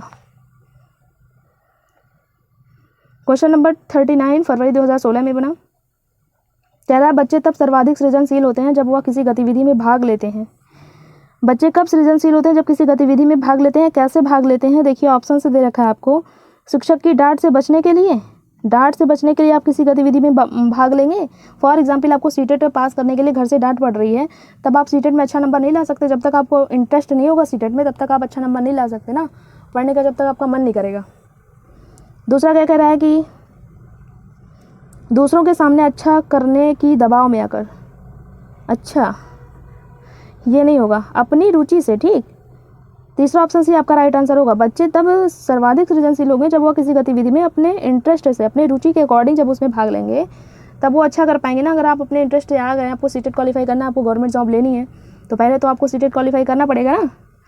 आपको इसमें इंटरेस्ट है तभी आप अच्छा बेहतर कर सकते हैं। इसमें पुरस्कार के लिए ऐसा भी नहीं है, ठीक। क्वेश्चन नंबर 40 फरवरी 2016 में बना। क्या है? यह निम्नलिखित में से कौन सा एक कथन समावेशन का सबसे अच्छा वर्णन करता है? समावेशन, समावेशन हम कितनी बार पढ़ चुके। समावेशन, इसमें हर सबको समावेश करना है, चाहे जिस टाइप का बच्चा हो, सबको समावेश करना है आपको, ठीक। क्या है? यह एक विश्वास है कि बच्चों को अपनी योग्यताओं के अनुसार अलग किया जाना चाहिए। इसमें अलग तो करना ही नहीं है, इतना समझाया है अलग करने के लिए। दूसरा कह रहा है यह विश्वास है कि कुछ बच्चे कभी कुछ सीख ही नहीं सकते। बच्चे कभी नहीं सीख सकते, आप कभी नहीं सीख सकते, बट बच्चे तो हम प्याजे भी कहे हैं कि बच्चे नन्हे वैज्ञानिक हैं, और आप कह रहे हैं बच्चे कभी कुछ सीख ही नहीं सकते। तीसरा है यह एक दर्शन है कि सभी बच्चों को नियमित विद्यालय प्रणाली में समान शिक्षा प्राप्त करने का अधिकार है। बिल्कुल, हर बच्चे को समान शिक्षा दी जानी चाहिए, सबको अधिकार है। तीसरा ऑप्शन सी आपका राइट आंसर होगा। समावेशन का अर्थ यही है। चौथा कह रहा है यह एक दर्शन है कि विशेष बच्चे ईश्वर के विशेष उपहार हैं। ईश्वर के विशेष उपहार है, ये तो कोई बात नहीं है। तीसरा ऑप्शन आपका राइट आंसर होगा, ठीक। क्वेश्चन नंबर 41 देखेंगे, फरवरी 2016 में बना। कितने क्वेश्चन बन गए हैं फरवरी 2016 में? वंचित वर्ग की पृष्ठभूमि के बच्चों को शिक्षा प्रदान करने के लिए शिक्षक को चाहिए कि, शिक्षक को क्या करना चाहिए? जो वंचित पृष्ठभूमि से आते हैं उन्हें बहुत सारा लिखित कार्य देंगे ताकि बच्चा ऊब जाए और क्लास से भाग जाए। ऐसा करेंगे आप? दूसरा क्या कह रहा है? उन्हें विषय में अधिक जानकारी जुटाने का प्रयास करें और उन्हें कक्षा में होने वाली चर्चा में शामिल करें। बिल्कुल, उन्हें कक्षा में शामिल करेंगे ना, अधिक जानकारी जुटाने के लिए, और कक्षा में होने वाली चर्चा में शामिल करेंगे। वंचित वर्ग से आते हैं, ऐसा नहीं है कि जो गिफ्टेड है उनको वंचित वर्ग से जो आ रहे हैं उनको गिफ्टेड के साथ ना बिठाएं। उन्होंने हर व्यक्ति को जो गिफ्टेड है, जो वंचित वर्ग है, सबको साथ में बिठा के चर्चा करेंगे, तभी वो वंचित वर्ग वाला बच्चा भी पढ़ पाएगा ना, अच्छा कर पाएगा, बेहतर कर पाएगा। तीसरा कह रहा है कि उन्हें कक्षा में अलग बिठाएं। हमें अलग नहीं बिठाना, अलगाव तो हमें करना ही नहीं है। कह रहा है उन पर ध्यान न दें क्योंकि वे दूसरे शिक्षार्थियों के साथ अंतःक्रिया नहीं कर सकते। क्यों नहीं अंतःक्रिया कर सकते भाई? दूसरा ऑप्शन सी आपका राइट आंसर होगा, ठीक। क्वेश्चन नंबर 42 फरवरी 2016 में बना। कह रहा निम्नलिखित में से कौन सा व्यवहार बच्चों की अधिगम निरोग्यता की पहचान करता है? कोई एक व्यवहार है जो अधिगम निरोग्यता की पहचान करता है। देखिए पहला ऑप्शन क्या दे रखा है आपका? मनोभाव की जल्दी बदलना, मूड स्विंग्स। पहला ऑप्शन सी आपका राइट आंसर होगा। ये निरोग्यता की पहचान करता है आपका। दूसरा कह रहा है अपमानजनक व्यवहार, बी को डी, सा को वाज और 21 को 12 लिखना। ये सब तो जिसको पठन वैकल्य होता है, पढ़ने में प्रॉब्लम होती है, ये सारे वो करता है ना। सा को वाज पढ़ता है, हमने थ्योरी वाली क्लास में सेम एग्जाम्पल लिया हुआ था, यही सा को वाज पढ़ता है। बी को डी पढ़ता है ना, 21 को 12 पढ़ देगा, 14 को 41 पढ़ देगा, ऐसे ऐसे। कम अवधान विस्तार और उच्च शारीरिक गतिविधि, जब इसको निरोगिता है अधिगम में तो इसके अंदर उच्च शारीरिक गतिविधि कैसे आएगी? पहला ऑप्शन सी आपको राइट आंसर होगा, ठीक। क्वेश्चन नंबर 43 सितंबर 2016 में बनाइए। क्या निम्नलिखित में से कौन सी विशेषता प्रतिभावान विद्यार्थी की है? प्रतिभावान गिफ्टेड बच्चों की है, वही हमें बताना है। देखिए, यदि कक्षा की गतिविधियां अधिक चुनौतीपूर्ण नहीं होती हैं तो वह कम प्रेरित अनुभव करता है और वह ऊब जाता है। दूसरा है बहुत ही तुक मिजाज होता है। तुक मिजाज होता है ये बात नहीं है। वह अजीब व्यवहार करता है, जैसे थपथपाना, डोलना आदि, ऐसा भी नहीं करता। वह आक्रामक और कुंठित हो जाता है, ऐसा नहीं, ये हो सकता है। प्रतिभाशाली जो गिफ्टेड बच्चा होता है वो जो कक्षा में गतिविधियां होती हैं चुनौतीपूर्ण अगर नहीं होती है, क्योंकि वो प्रतिभावान है, गिफ्टेड है, उसे कुछ इनरिच इन्वायरमेंट चाहिए ना दूसरों के कंपैरिजन में, तो वह कम प्रेरित अनुभव करता है और वह ऊबने लगता है, ठीक। तो हमें चाहिए कि जो गिफ्टेड बच्चे हैं उनके अकॉर्डिंग भी चलें, और जो धीरे सीखता है तो थोड़ी टीचिंग मेथड अपना स्लो कर लें, उसके अकॉर्डिंग भी हर बच्चे को लेके चलना है आपको, ठीक है। ऐसा नहीं आप ओनली गिफ्टेड को ही लेके चलेंगे। सुनने में असमर्थ बच्चा, जिसे सुनने में असमर्थ है उस बच्चे को हम क्या करेंगे? देखिए ऑप्शंस क्या है। केवल अकादमिक शिक्षा से लाभ नहीं उठा पाएगा, उसके स्थान पर व्यावसायिक शिक्षा दी जानी चाहिए। बिल्कुल केवल ऑप्शंस लगा है, ये बिल्कुल गलत होगा। दूसरा क्या कह रहा है? नियमित विद्यालय में बहुत अच्छा कर सकता है यदि उसे उपयुक्त सुविधा और साधन उपलब्ध कराया जाए। बिल्कुल सही बात है, दूसरा ऑप्शन आपका राइट आंसर होगा। सुनने में असमर्थ बच्चा है, लेकिन अगर हम उसके अकॉर्डिंग जो है, अगर सुनने में वो असमर्थ है तो हम उसे चार्ट वगैरह ला के दिखा सकते हैं ना, उसे वीडियो दिखा सकते हैं जिससे बच्चा देख के समझ पाए ना, सुनने में जैसे प्रॉब्लम है। हमें श्रव्य नहीं यूज करना है क्योंकि सुनने में प्रॉब्लम है ना, दृश्य सामग्री यूज करनी है टीचिंग मेथड में। तीसरा कह रहा है नियमित विद्यालय में सहपाठियों के समान कभी प्रदर्शन नहीं कर सकेगा, ऐसा भी नहीं है। चौथा कह रहा है श्रवण असमर्थता वाले बच्चों के विद्यालय में ही भेजा जाना चाहिए, नियमित विद्यालय में नहीं, ऐसा नहीं है। पहला ऑप्शन सी, दूसरा ऑप्शन सी आपका राइट आंसर होगा, ठीक। नियमित विद्यालय में बहुत अच्छा कर सकता है यदि उसे उपयुक्त सुविधा और उपलब्ध कराया जाए, अवसर उपलब्ध कराया जाए। 45 दिसंबर 2018 में बना। कह रहा कक्षा में सृजनात्मक और प्रतिभाशाली बच्चों के लिए आवश्यक हस्तक्षेप निर्भर करता है। जो सृजनात्मक और प्रतिभाशाली बच्चे हैं, आवश्यक हस्तक्षेप निर्भर करता है। पहला ऑप्शन है उन्हें अतिरिक्त समय दिए जाने पर, उन्हें उनके प्रति स्नेही होने के संदर्भ पर, उन्हें अन्य बच्चों को पढ़ाने की जिम्मेदारी देने पर, शिक्षक द्वारा अनुकूलित और प्रेरक निर्देशन तरीकों के उपयोग पर। चौथा ऑप्शन सी आपका राइट आंसर होगा। देखिए कह रहा है कि कक्षा में जो क्रिएटिव बच्चे होते हैं और जो गिफ्टेड बच्चे होते हैं आपके सृजनात्मक तो जो होते हैं और प्रतिभाशाली बच्चों के लिए आवश्यक हस्तक्षेप किस पर निर्भर करता है? तो निर्भर करता है क्योंकि देखिए कक्षा में उन्हें अतिरिक्त समय तो दिया नहीं जाता ना, हर बच्चे को साथ लेके जाया जाता है। उनके प्रति स्नेही होने के संदर्भ में बच्चा जो है सृजनात्मक और प्रतिभाशाली तो बन नहीं जाएगा ना। और तीसरा इसलिए गलत होगा उन्हें अन्य बच्चों को पढ़ाने की जिम्मेदारी देने पर, ऐसा भी नहीं है। चौथा शिक्षक द्वारा अनुकूलित और प्रेरक निर्देशन के उपयोग पर, ठीक है। जो टीचर बताता है उसको आपको समझना चाहिए, ठीक है, तभी आप भी क्रिएटिव और प्रतिभाशाली बन सकते हैं। तो चौथा ऑप्शन आपका राइट आंसर होगा, ठीक। क्वेश्चन नंबर 46 दिसंबर 2018 में बना। कह रहा है अलग अलग सोच वाले पैटर्न उन बच्चों की पहचान करते हैं जो अलग अलग सोच और पैटर्न वाले बच्चे उन बच्चों की पहचान करते हैं जो क्या है, जो सृजनात्मक है ना, वही तो पहचान कर पाएंगे ना अलग अलग सोच वाले, ऐसा नहीं जिसे डिसलेक्सिया है और जो प्रत्याशी और जो विकलांग है। दूसरा ऑप्शन आपका राइट आंसर होगा, बिल्कुल बेसिक सा क्वेश्चन था आपका। क्वेश्चन नंबर 47 दिसंबर 2018 में बना। कह रहा है निम्नलिखित में से कौन सा शिक्षक द्वारा कक्षा में बच्चों के लिए समस्या हल करने के तरीके का वर्णन नहीं कर सकता? कह रहा है शिक्षक द्वारा कक्षा में बच्चों के लिए समस्या हल करने के लिए कौन सा तरीका नहीं है, आपको बताना है। जो क्वेश्चन आपका एक गलत होगा, इसमें 3 आपके सही होंगे, एक आपका नहीं, वर्ड ध्यान दीजिएगा। कह रहा है कुछ हल करते समय गलतियों को करने के प्रति ईमानदार रहना। दूसरा है सोच विचार परीक्षण और विभिन्न उत्तरों जैसे शब्दावली का प्रयोग करना, बिल्कुल प्रयोग करना चाहिए। अभिसरण उत्तर वाले प्रश्न पूछना। देखिए अभिसरण उत्तर वाले प्रश्न से अच्छा है कि आप अपसारी सोच वाले प्रश्न पूछे, ठीक।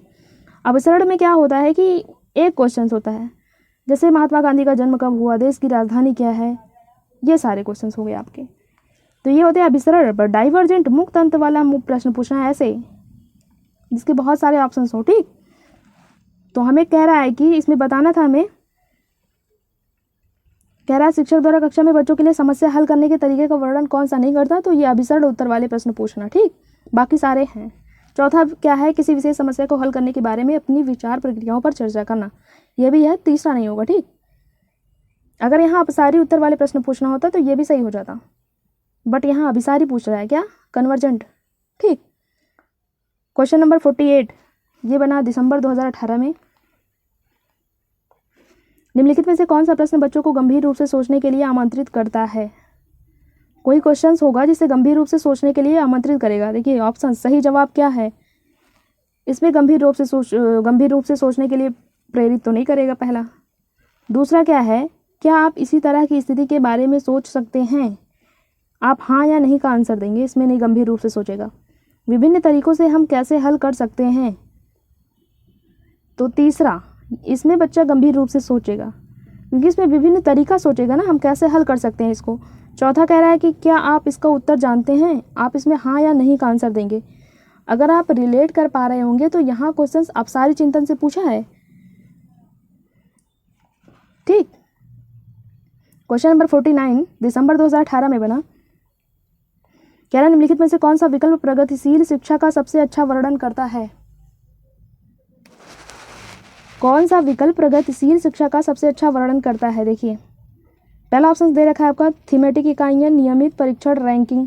परीक्षण रैंकिंग तो नहीं होगा आपका प्रगतिशील शिक्षा, ठीक। दूसरा कह रहा है व्यक्तिगत अधिगम, क्षमता समूह, लेबलिंग भी नहीं करनी है छात्रों की, दूसरा गलत हो जाएगा।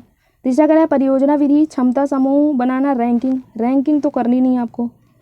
चौथा है करके सीखना, परियोजना विधि, सहयोग से सीखना, बिल्कुल चौथा ऑप्शन आपका राइट आंसर होगा, ठीक। हमें रैंकिंग परीक्षा वगैरह नहीं करनी होती है, ठीक। क्वेश्चन नंबर 50 जो आपका बना जुलाई 2019 में। कह रहा है निम्नलिखित संरचनाओं में से शिक्षा का अधिकार अधिनियम एक बार रहेगा यहाँ पे, अधिनियम 2009 किसकी वकालत करता है। ऑप्शन दे रखा है समावेशी शिक्षा, पृथककरण, मुख्यधारा शिक्षण, एकीकृत शिक्षा। 2009 जो है आपका शिक्षा का अधिकार अधिनियम, समावेशी शिक्षा, ठीक है। ये पृथककरण अलगाव तो होगा नहीं, बिल्कुल नेगेटिव है। मुख्यधारा शिक्षण और एकीकृत शिक्षा से बेहतर है आपकी समावेशी शिक्षा, ठीक है। सॉरी क्वेश्चन नंबर 51 देखेंगे, ये आपका बना, ये भी बना जुलाई 2019 में। देखिए हम 2011 से चल रहे हैं, 2011 PYQ पेपर सेट से चल रहे हैं और 2019 वाले सेट पे हम पहुंच गए हैं, ठीक। अब ज़्यादा नहीं बचा है, थोड़ा ही बचा है, पानी वगैरह आप पी लीजिए। क्वेश्चन नंबर 51 देखिए क्या कह रहा है ये, यह विचारधारा कि सभी बच्चों को एक नियमित विद्यालय व्यवस्था में समान शिक्षा प्राप्त करने का अधिकार हो। कह रहा है कि विचारधारा जो है आपकी जिसमें नियमित विद्यालय व्यवस्था में समान शिक्षा, सभी को शिक्षा समान उपलब्ध करने का अधिकार हो, ये क्या है आपका, मुख्यधारा शिक्षा तो है नहीं, विशेष शिक्षा भी नहीं है, बहुसांस्कृतिक शिक्षा भी नहीं है, ये समावेशी शिक्षा है, ठीक। तो चौथा ऑप्शन सी आपका राइट आंसर होगा।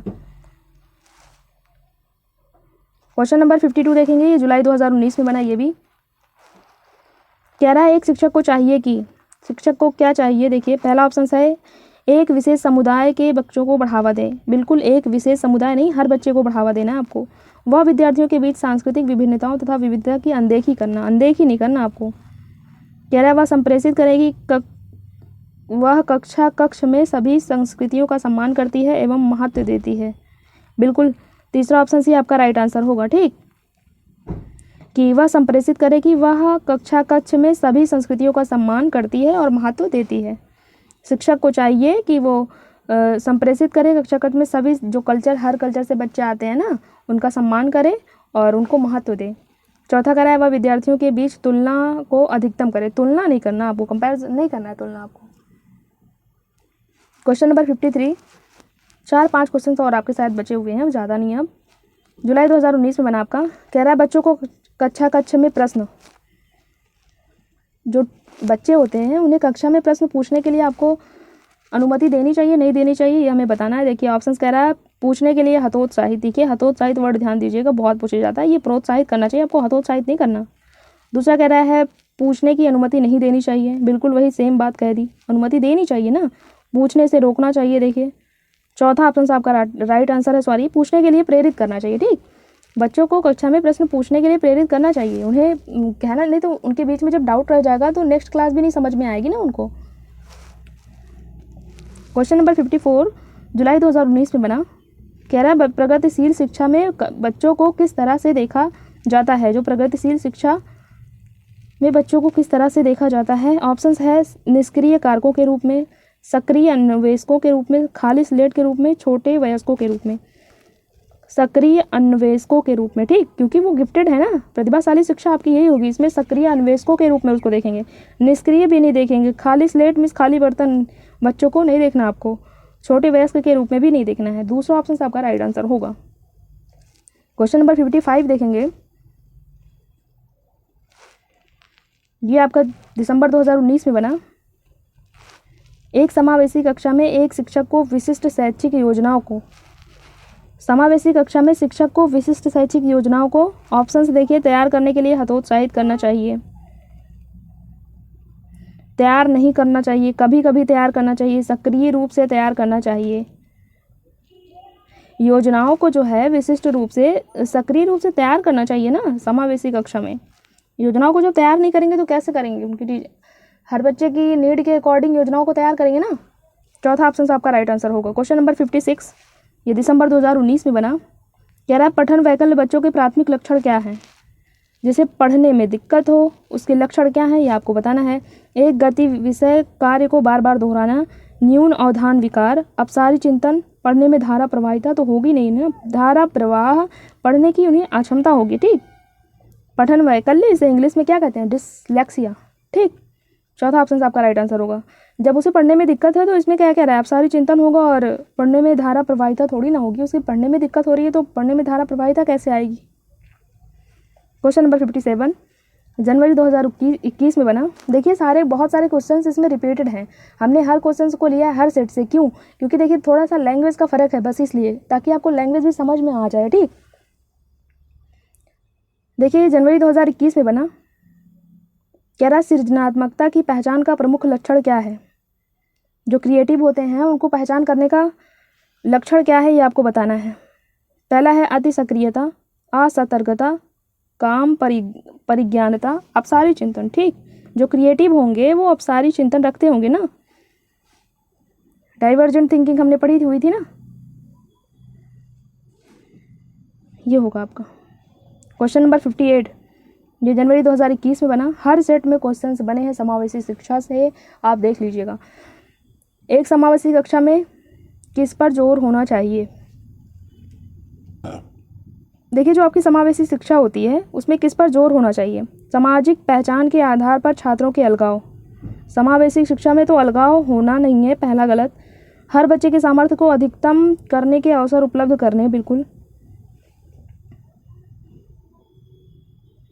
प्रदर्शन अभिमुखी लक्ष्यों और समरूपी निर्देशों, नहीं, दूसरा ऑप्शन आपका राइट आंसर होगा। हमें अवसर हर बच्चे के, ठीक है, हर बच्चे अवसर प्रदान करना है, ठीक।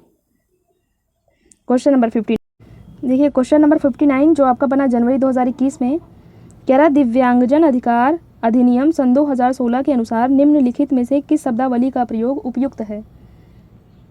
किस शब्दावली का प्रयोग बेहतर है, मैं ये बताना है। पहला ऑप्शन छात्र जिसे शारीरिक दिव्यांगता है, छात्र जिसका अशक्त शरीर है, मंदित छात्र, विकलांग छात्र। तो पहला जो ऑप्शन है ये बेहतर है आपका ना, छात्र जिसे शारीरिक दिव्यांगता है, में विकलांग वर्ड नहीं यूज़ करना, मंदित छात्र भी नहीं यूज़ करना, ठीक। पहला ऑप्शन आपका राइट आंसर है। क्वेश्चन नंबर 60 देखेंगे, ये अगस्त एग्ज़ाम जो आपका ऑफलाइन हुआ था अभी, इसमें पूछा गया था निम्नलिखित में से कौन सा एक ऐसे प्रश्न का उदाहरण है जिसमें विद्यार्थियों को अपनी सोच पर विचार करने की आवश्यकता होती है। देखिए लैंग्वेज का फ़र्क है, बाकी इसमें क्या पूछ रहा है, इसमें पूछ क्या रहा है, इसमें अपसारी चिंतन पूछ रहा है आपका, ठीक। कह रहा है निम्नलिखित में से ऐसे प्रश्न का उदाहरण है जिसमें विद्यार्थियों को अपनी सोच पर विचार करने की आवश्यकता होती है। ऑप्शंस दे रखा है आपका, आप क्रिया को वर्तमान काल में कैसे बदलेंगे। आप इसमें ज़्यादा सोच विचार नहीं कर सकते, इसलिए इसमें नहीं करेंगे आप। कक्षा की शुरुआत से क्रियाओं के उपयोग के बारे में आपकी समझ कैसे बदली है, बिल्कुल इसमें हम सोच विचार कर सकते हैं। तीसरा करा वाक्य में संज्ञा और क्रिया के बीच क्या संबंध है। इसमें भी ज़्यादा सोच विचार नहीं करेंगे, क्रिया की परिभाषा इसमें तो बिल्कुल भी नहीं करेंगे, तो दूसरा ऑप्शन सी आपका राइट आंसर होगा। ये अपसारी चिंतन से रिलेटेड क्वेश्चंस पूछा हुआ था, बट ओनली लैंग्वेज का फ़र्क था। देखिए ये जो आपका ऑफलाइन एग्ज़ाम हुआ था, इसमें ऑनलाइन एग्ज़ाम से थोड़ा टफ क्वेश्चंस बना था, बट नाम का ऑफलाइन था, बट क्वेश्चंस आपके टफ बने थे ऑनलाइन के कंपैरिजन में। ठीक, दूसरा ऑप्शन आपका राइट आंसर होगा। क्वेश्चन नंबर 61 देखिए, डिस्ग्राफिया, ये भी अगस्त में आया हुआ था ऑफलाइन एग्ज़ाम में। डिस्ग्राफिया जिसे लिखने में प्रॉब्लम होगी। देखिए, एक तंत्रीय विकार है जिसकी विशेषता अक्षरों और आकारों को बनाने में कठिनाई है। बिल्कुल, आकारों को बनाने में कठिनाई। देखिए कैसे कैसे पूछ रहा है, लिखने में यहाँ नहीं लिखा है, आकारों को बनाएगा। पहला ऑप्शन आपका राइट आंसर होगा। दूसरा क्या कह रहा है कि एक मनोवैज्ञानिक विकार है जिसकी विशेषता ध्यान का अभाव और आवेगशील व्यवहार। देखिए ध्यान का अभाव इसमें नहीं होगा। एक भाषण विकार है, ये भी नहीं होगा, जिसकी विशेषता हकलाना और उच्चारण की त्रुटियां में है, क्योंकि ये डिस्ग्राफिया आपका लिखने से संबंधित है। ठीक, एक गतियुक्त विकार है जिसकी विशेषताएं स्थूल पेशीय बाध्यता है, ये भी नहीं होगा। तो दूसरी इसमें देख रही है लैंग्वेज कितनी टफ टफ पूछा, बस लैंग्वेज का ही फ़र्क है, आपको यही समझना होगा। ठीक है, पढ़ के आपको जल्दी से समझना होगा। अगर आपको नहीं आ रहा है तो आप उसमें से एक निगेटिव पॉइंट ढूंढिए वर्ड, और पॉजिटिव वर्ड भी ढूंढिए। आप अगर डिस्ग्राफिया पढ़ें तो इसमें आपको ये पता होना चाहिए कि ये लिखने से संबंधित है, तो आप पहले ऑप्शन पे जाएंगे। ठीक है, क्वेश्चन नंबर 62, ये भी अगस्त ऑफलाइन एग्जाम हुआ था जो आपका, इसमें पूछा गया था, कह रहा निम्नलिखित में से स्वलीनता वाले विद्यार्थियों की विशिष्ट विशेषता कौन सी है? जो लीन होते हैं, स्वलीन होते हैं। आवर्ती व्यवहार, पहला ऑप्शन सी आपका राइट आंसर होगा। ठीक, दूसरा कह रहा है संवाद कौशलों का उच्च स्तर। जब ये स्वलीन विद्यार्थी है, विशिष्ट विद्यार्थी है, तो इसमें कौशल का उच्च स्तर कैसे होगा? कल्पना को तथ्य से अलग करने की श्रेष्ठता भी नहीं होगी इसमें। उन्नत सामाजिक भावनात्मक पारस्परिकता भी नहीं होगी। ठीक, बार बार दोहराव और आवृत्ति व्यवहार, ये स्वलीनता वाले विद्यार्थियों की विशिष्ट विशेषता है। क्वेश्चन नंबर 63, और ये हमारा लास्ट क्वेश्चन है। ये भी अगस्त एग्ज़ाम में जो हुआ था आपका ऑफलाइन, वहाँ पूछा गया था। कह रहा है कि शिक्षक जो समावेशी कक्षाओं की दिशा में काम कर रहे हैं, उन्हें चाहिए कि वे जो आपके टीचर हैं, सपोज दैट आप ही टीचर हैं, तो समावेशी कक्षा आपको दिशा में काम कर रहे हैं, तो आपको चाहिए क्या करें? आप पाठचर्या में अनुकूलन करें, बिल्कुल ये भी सही है। विविध दृष्टिकोणों को शामिल करें, अलग अलग तरीके शामिल करेंगे। अपने स्वयं के अंतर्निहित पूर्वग्रहों की जांच करें, बिल्कुल जांच करेंगे। कह रहा है विविधता को एक बाधा के रूप में देखें। देखो बाधा के रूप में विविधता को नहीं देखा है, ठीक है, हमें बाधा के रूप में नहीं देखना है इसको। तो चौथा ऑप्शन से नहीं होगा, बाकी ये तीनों ऑप्शन सही हैं। तो जिसमें तीनों ऑप्शन होगा वही हमें बताना है। इसमें पहला दे रखा है फर्स्ट, 3 और 4, जिसमें 4th होगा वो ऑप्शन हट जाएगा आपका। इसमें 4th है, इसमें 4th है, इसमें 4th है, इसमें 4th नहीं है, तो चौथा ऑप्शन आपका राइट आंसर होगा। ठीक, देखिए ये सारे क्वेश्चंस थे समावेशी शिक्षा से। ठीक, हमने समावेशी शिक्षा वाली थ्योरी क्लास कर रखी है। ठीक, आप प्लीज़ जाके वहाँ थ्योरी क्लास, हमने प्लेलिस्ट का लिंक भी बनाया हुआ है, टॉपिक वाइज बनाया हुआ था, और जो प्रीवियस ईयर क्वेश्चन उससे रिलेटेड कर रहे हैं। ठीक, पहले हम थ्योरी क्लास कर रहे हैं, उसके बाद उसी टॉपिक से रिलेटेड PYQ कर रहे हैं। ठीक, तो ये हमने इसकी थ्योरी क्लास पहले से कर रखी है। अगर आप पहले थ्योरी क्लास देखेंगे फिर उससे रिलेटेड क्वेश्चन को करेंगे तो आपको समझ आएगा। ठीक, तो हमने समावेशी शिक्षा, अपसारी और अभिसारी चिंतन, अधिगम अक्षमता, पेपर 1 में जितने भी क्वेश्चंस आपके बने हुए थे 2011 से 2023 तक के सारे क्वेश्चंस को हमने लिए हुए हैं। ठीक है, अगर वीडियो अच्छी लगी हो तो आप प्लीज़ लाइक करिएगा, हमें अच्छा लगता है कि आप लोग को समझ आता है हम जो बताते हैं। ठीक, और प्लेलिस्ट का लिंक आपको मिल जाएगा। हम सीटेट की तैयारी करते हैं, हर सब्जेक्ट की तैयारी करते हैं, इंग्लिश की, विज्ञान की, मैथ की, हर सब्जेक्ट की तैयारी करते हैं। अगर आपको देखना है तो डिस्क्रिप्शन में आपको लिंक मिलेगा, वहाँ से जाके आप देख सकते हैं। अगर वीडियो अच्छी लगी हो तो आप चैनल को सब्सक्राइब करें और वीडियो को लाइक ज़रूर करिएगा। ठीक, और अपने दोस्तों के साथ शेयर करिएगा। तो मिलेंगे हम नेक्स्ट वीडियो में, जब तक आप चैनल को सब्सक्राइब करके रखें। ठीक।